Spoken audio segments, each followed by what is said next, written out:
bienvenue dans l'espace des livres et les plaisirs de marque-page. Votre invité est né à Caudry, dans le Nord. Il est commissaire de police et romancier après des études au Prytanée militaire de la Flèche et au lycée militaire d'Aix-en-Provence.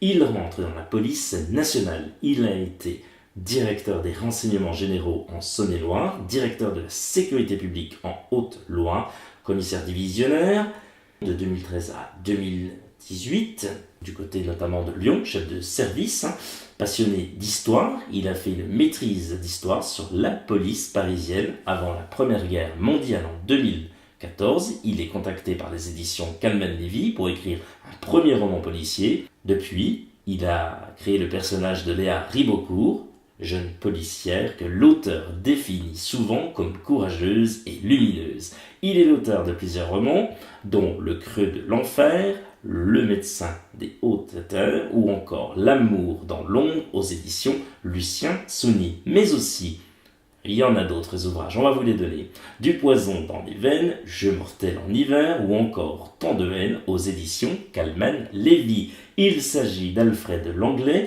Il vous présente son dernier roman policier, Cœur de glace, une enquête de Léa Ribocourt, toujours aux éditions Calman-Lévy. Alfred Langlais, bonjour et bienvenue dans la chronique de Guillaume Sautet. Comment allez-vous ? Bonsoir Guillaume, c'est très gentil de me recevoir dans votre émission. On est très heureux d'être avec vous. On a plein de questions forcément, vous devez bien vous douter, à vous poser. La première, ce métier dans la police, c'est donc ce que vous aviez envie de faire ou vous vous y êtes retrouvé comme ça par hasard ? Alors je pense pas qu'il y ait de hasard dans la vie, surtout sur ce genre de métier. Je crois que je voulais être au service d'une certaine idée, d'une certaine forme de générosité. Et moi, je voulais être militaire étant jeune. J'ai passé des concours et puis j'ai réussi un concours dans la police. Et être au service des gens, c'est quelque chose que je fais aujourd'hui depuis 29 ans.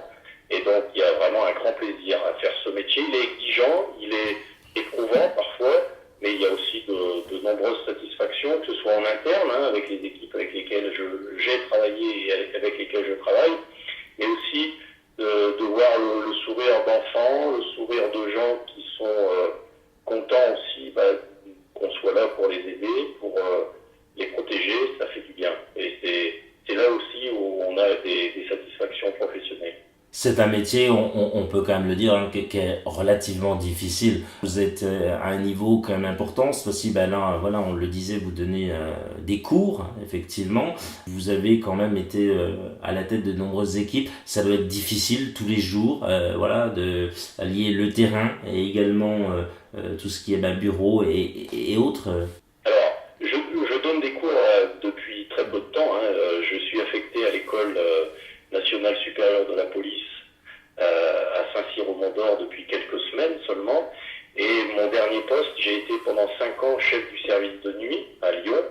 Et c'était un poste effectivement très exigeant dans lequel j'ai vécu des choses assez difficiles, mais dans lequel aussi j'ai rencontré à la fois des policiers courageux, des policiers qui aiment leur métier, des policiers de terrain qui ont foi vraiment en leur métier, qui ont des fois des difficultés à pouvoir le faire dans de bonnes conditions parce que notre société est parfois violente, mais beaucoup de satisfaction, beaucoup de plaisir à faire ce travail pendant plusieurs années.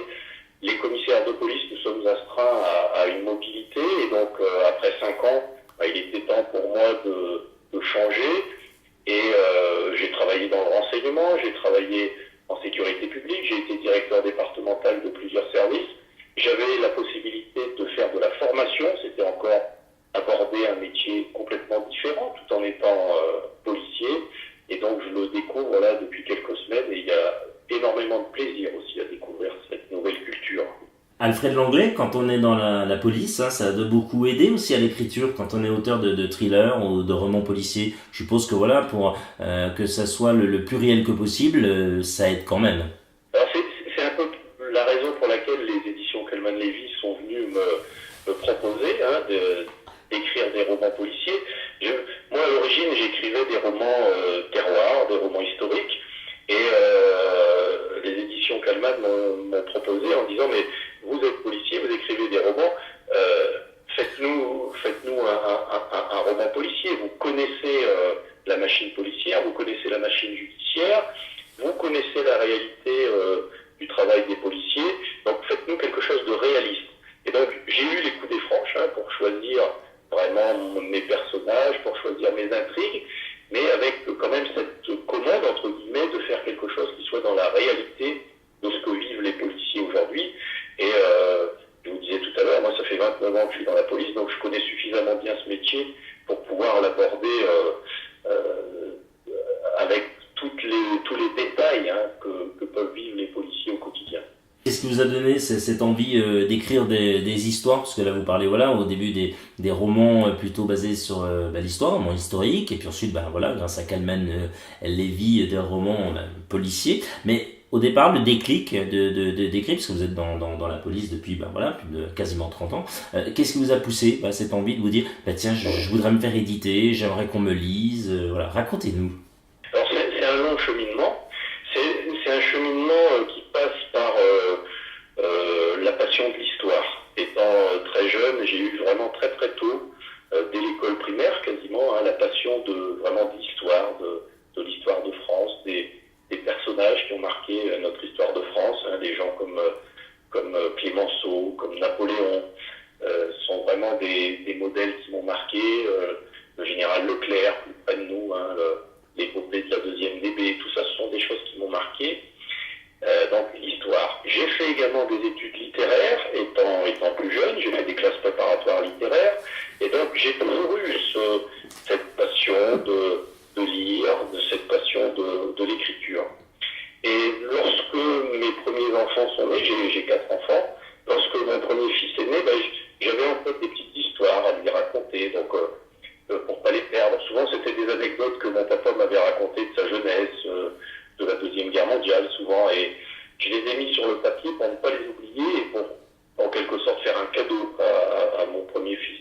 J'ai un deuxième enfant qui est né, j'ai fait la même chose, j'ai un troisième enfant qui est né, j'ai fait la même chose, j'ai un quatrième enfant qui est né, j'avais plus beaucoup de matière, mais j'avais, le pli de l'écriture était pris, et dans mes fonctions, j'ai lié d'amitié avec une journaliste qui a fini avec qui il venait chercher un peu les chiens écrasés, comme on dit familièrement, avec qui j'ai sympathisé, je lui ai raconté un petit peu, on finit par sympathiser, par parler d'autre chose que des chiens écrasés, et j'ai fini par lui faire la confidence que j'écrivais des petites nouvelles, et un jour elle m'a dit mais pourquoi tu ne ferais pas un manuscrit plus sérieux, plus grand, plus abouti.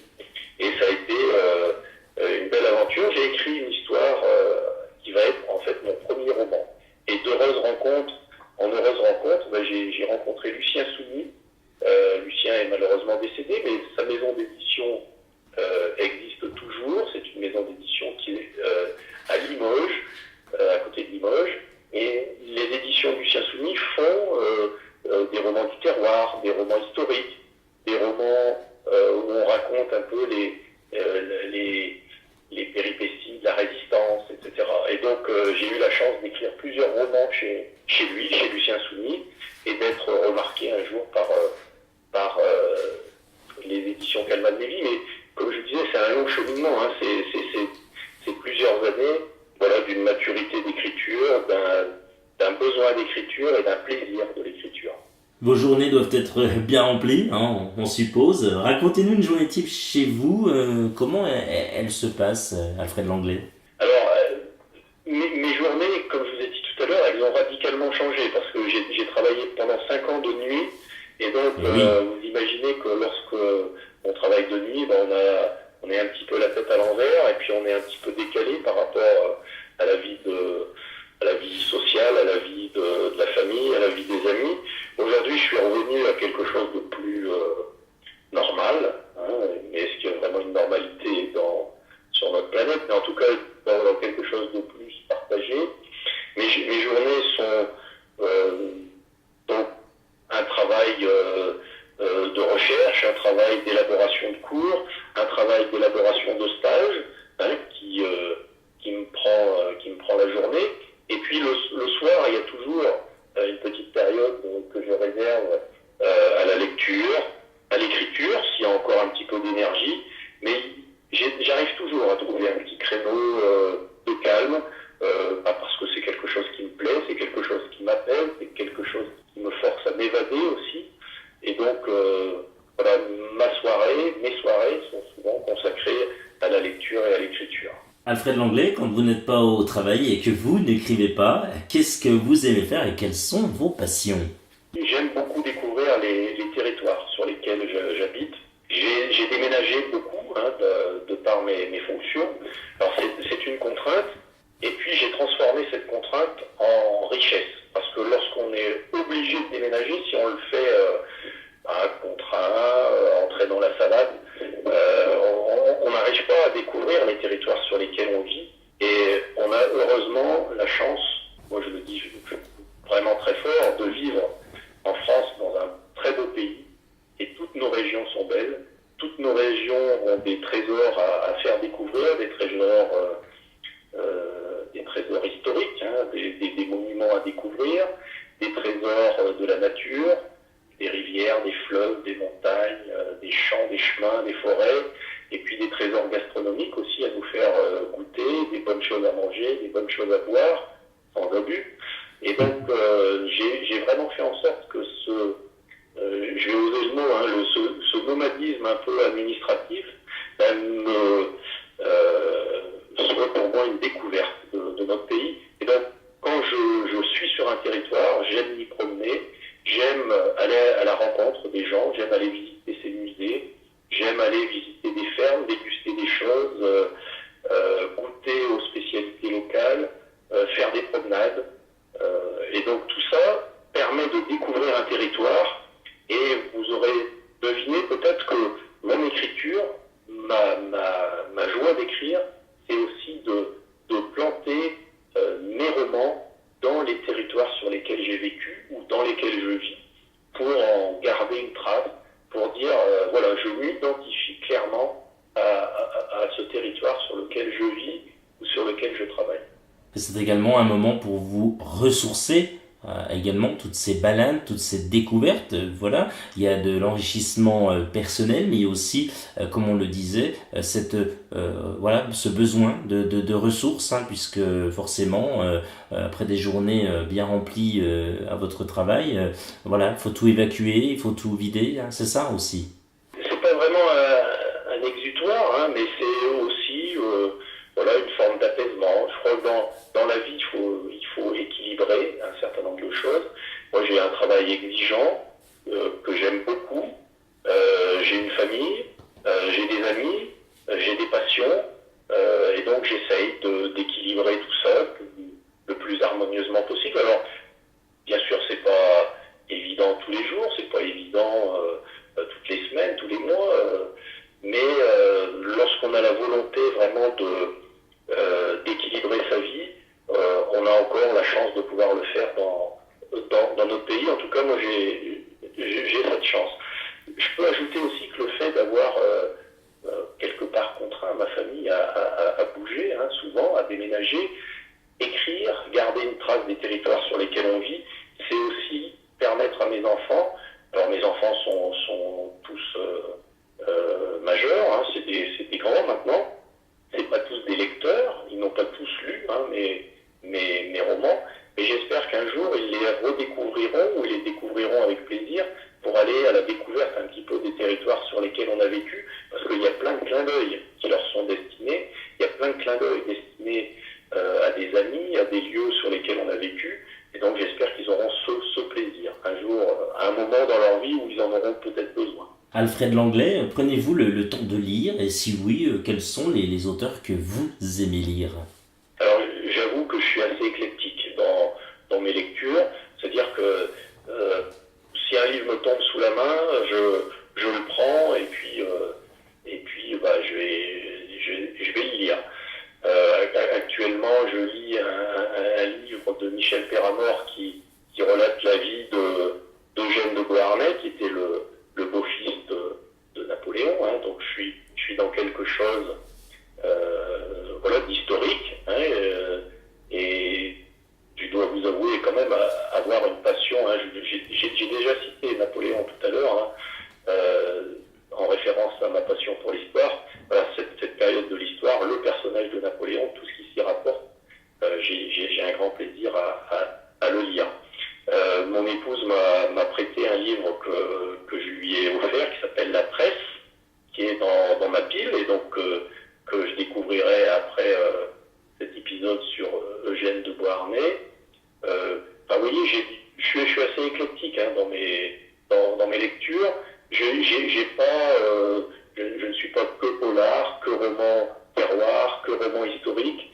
J'aime vraiment découvrir beaucoup de choses. Alfred Langlais, intéressons-nous cette fois-ci à votre dernier roman policier, Cœur de glace, une enquête de Léa Ribocourt. Et oui, alors reviens Léa, c'est aux éditions Calman Lévy. D'ailleurs, au passage qu'on remercie infiniment, et notamment Antoine, qu'on salue bien fort, et toutes les personnes qui travaillent à ses côtés. Merci à vous Calman. Comment est venue l'histoire et comment s'est passée la phase d'écriture, Alfred Langlais, pour cet ouvrage, cette nouvelle enquête de Léa Ribocourt? J'ai eu la chance d'être admis aux éditions Calman Lévy, et depuis 2014 donc j'ai créé le personnage de Léa, qui est une jeune femme, qui est une policière, et donc Cœur de glace est la 4e enquête de Léa. Il y avait un peu de préméditation vis-à-vis de cette 4e enquête, parce que dès le premier roman, j'avais glissé que Léa avait une maman italienne ou d'origine italienne, et donc elle parlait italien, qu'elle avait cette culture de l'Italie. Et donc j'avais en tête un jour de pouvoir expatrier une partie de mon enquête en Italie. Et c'est ce que j'ai fait dans cette 4e enquête, dans Cœur de glace. Les policiers lyonnais découvrent un corps, on va réussir à l'identifier après bien des difficultés, et il s'avère que c'est le descendant d'une riche famille de luxe, qui travaille dans le luxe, qui est une famille italienne. Et donc c'est ce petit côté-là, on va confier l'enquête à Léa, parce que Léa parle italien, parce qu'il va falloir aller enquêter en Italie. Et donc voilà, le départ de mon enquête, c'est la découverte d'un corps, dans des conditions un petit peu particulières, et puis ce clin d'œil à l'Italie, qui est le berceau de ma belle famille. Et j'ai voulu, à travers certains prénoms, certaines destinations dans mon enquête, faire des clins d'œil à mon beau-père, à son père qui est décédé il y a pas quelques années et qui portait un joli prénom, il s'appelait Herminio. Et donc j'ai un de mes personnages, un policier italien qui porte son nom. C'est ça aussi mon plaisir de l'écriture, c'est faire des clins d'œil aux gens que j'aime. Ah, vous avez commencé un petit peu à nous raconter brièvement l'histoire. Racontez-nous effectivement cette nouvelle enquête que va mener vraiment, on peut le dire avec force et ténacité, Léa Ribocourt, pour arriver bien sûr à la fin qu'on ne donnera pas bien entendu. Mais voilà, en quelques mots, l'histoire, voilà, vous avez dit, il y a ce corps qui est découvert et Léa va se retrouver bien sûr à enquêter du fait de ses racines italiennes, c'est ça Le point de départ est quand même la découverte d'un corps, ouais. Et avec une grosse particularité, c'est que les policiers vont avoir du mal à l'identifier, mais ils finissent par identifier ce corps, et ils se rendent compte que c'est un jeune homme qui doit avoir une vingtaine d'années, ce corps, et lorsqu'il l'identifie, on se rend compte que c'est le corps d'un jeune homme qui a disparu 20 ans plus tôt et qui avait 20 ans à l'époque. Donc ça veut dire qu'il est mort il y a 20 ans, et que le corps a été conservé quelque part. Donc il y a là une énigme sur la conservation de ce corps. Pourquoi l'avoir conservé autant de temps? Pourquoi réapparaît-il 20 ans plus tard? Qu'est-ce qu'il y a comme mystère sur la mort de ce jeune homme? Et je fais en sorte de dérouler mon enquête par petits chapitres, par petites touches, pour permettre au lecteur de rentrer vraiment dans la vie d'une équipe d'enquêteurs et de vivre avec eux les succès, les échecs, les fausses routes un peu que l'enquête leur a amené à faire au fil de la procédure. Quels sont vos projets pour la suite, Alfred?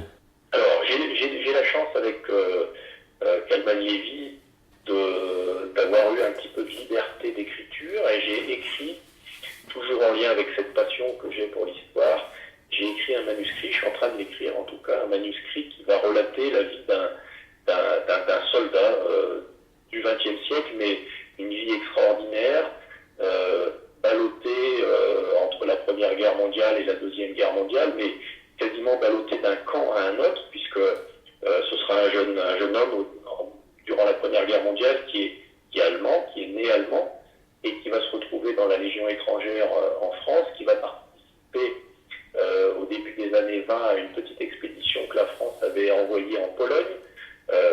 C'était des conseillers techniques qui étaient partis aider les Polonais confrontés à la menace de l'envoyant de l'armée rouge de l'époque. Il va participer à la guerre du Rif au Maroc, et il est dans la Légion étrangère en 1940, au moment de l'attaque allemande, et donc il va se retrouver prisonnier. Il y a tout un enchaînement d'événements, il va se retrouver après sur le front soviétique, et puis finalement il va se retrouver en Indochine, dans le corps expéditionnaire que le général de Gaulle décide de monter après la capitulation allemande pour aller en Indochine, qui avait été envahie par les Japonais. Et donc, vous voyez, c'est une grande fresque militaire, là, que je vous résume en quelques minutes, mais Première Guerre mondiale, Pologne, guerre du Rif, bataille de juin 1940, le front de l'Est, la guerre d'Indochine, et avec aussi en filigrane une très belle histoire d'amour qui est, j'allais dire, le fil conducteur de mon histoire. Bon, on a hâte en tous les cas de découvrir cet ouvrage, toujours donc aux éditions Calman Lévy, mais tout autre genre. Alfred Langlais, passons tout de suite à la Minute Cool, si vous le voulez bien. Oui, les auteurs passent en quelque sorte un bon petit moment, et on va commencer avec une question, allez, plutôt sympa. Êtes-vous plutôt inspecteur Barnaby ou plutôt Broadchurch? Alors, je serais plutôt Broadchurch. Ville ou campagne? Je serais plutôt campagne. Plutôt moto ou voiture? Voiture. Allez-vous au ciné? Et si oui, quel est le dernier film que vous êtes allé voir? Alors, à dire la vérité, je vais très très peu au cinéma. Souvent, c'est un coup de cœur. Et ma dernière séance remonte quand même à l'été dernier, quasiment, où je suis allé voir le film Dunkerque, sur la bataille de Dunkerque en 1940. Pratiquez-vous un sport? Je fais un peu de footing et puis un peu de VTT également, en détente. Alfred Langlais, si vous auriez un rêve, ce serait... Ah, ça c'est une question piège. Un rêve. On a tous beaucoup de rêves. Ouais, le plus beau rêve que vous auriez, que vous avez envie que ça se réalise. Quelque chose qui peut être professionnel ou personnel ou... J'ai la chance d'avoir une vie bien remplie, d'avoir vécu tellement d'expériences que quelquefois les désirs, en tout cas, sont... Alors, s'émoussent pas, parce que heureusement, je crois qu'il faut rester éternellement jeune et s'émerveiller jusqu'au bout de la vie. Mes rêves, je crois, ils tiennent aujourd'hui au plaisir de voir mes enfants grandir. Mes rêves, c'est de voir mes enfants équilibrés dans leur vie.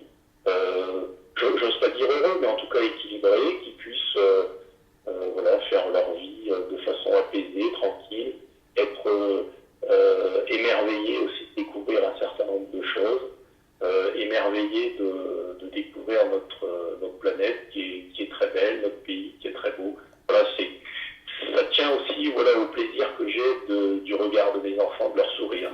On le prend, nous, ce rêve. Voilà, vous l'avez trouvé, ce beau rêve. Et ce rêve-là, ça va faire plaisir à vos enfants. On les salue bien fort. Voilà, ils se reconnaîtront s'ils écoutent cette interview. On compte sur vous pour leur faire écouter, bien sûr. Avec plaisir. Ben, c'est gentil. Alfred Langlais, rappelons que vous êtes l'auteur du roman policier Cœur de glace, une enquête de Léa Ribocourt. C'est la 4e enquête, bien sûr. C'est aux éditions et toujours chez Calman Lévy qu'on remercie une nouvelle fois. Merci d'avoir accepté notre invitation et d'avoir été l'invité de la chronique de Guillaume Sautet. Un grand merci à vous d'avoir eu la gentillesse de me contacter. Une pensée pour Antoine également, qui est un jeune homme pétillant et fort sympathique, avec qui j'ai grand plaisir à travailler chez Calman, et puis toute l'équipe de Calman Lévy. J'ai la chance d'être dans une très belle maison d'édition. J'en suis très fier. L'espace des livres et les plaisirs de marque-page vous remercie comme toujours de votre écoute et de votre fidélité. N'hésitez pas à liker et partager cette interview. Toute l'équipe vous souhaite de bonnes lectures à tous. Rendez-vous très prochainement pour de nouvelles aventures littéraires. Prenez soin de vous. Salut!